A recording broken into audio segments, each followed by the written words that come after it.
Initial idea ko talaga sa show na ito, parang gumawa ng big scale paintings. Nung nagsimula ako sa show, nung nagsimula akong mag-paint, nahirapan akong mag-compose ng imahe kasi panel by panel ko siya ginagawa sa loob ng studio.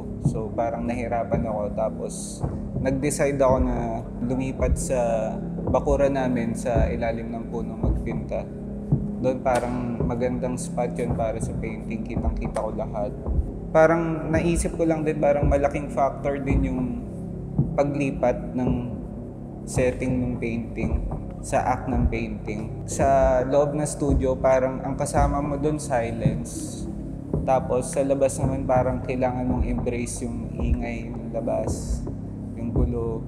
So parang towards doon yung mga nagawa kong pyesa, parang tungkol siya sa labas. Gusto ko din yung idea na kaya ng painting sakupin yung buong field of vision mo. Parang siya lang talaga yung makikita mo habang ginagawa mo siya.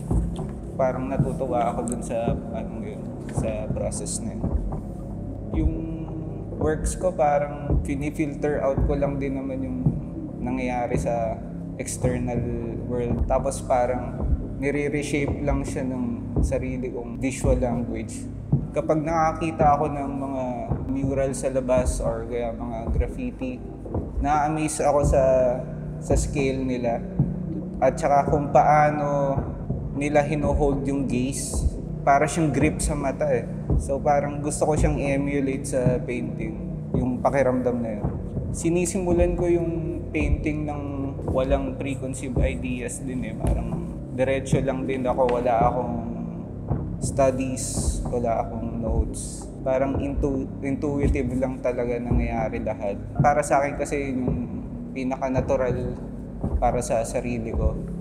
Ang pakiramdam pag nagpipinta, lalo na sa big scale, tsaka parang kapag antagal mo nagpipinta, pakiramdam nun parang nakikipagkwentuhan ng matagal na matagal. So, may conversation talaga sa maker tsaka dun sa painting. Dati, sinusubukan ko pang maghunt ng inspirasyon, mag-check out ng books, mga iba-ibang images, or manood ng film. Ngayon, parang nakikita ko kusa na dumadating yung information sa atin. Kaya parang rapid rin yung pag-pile up ng memory.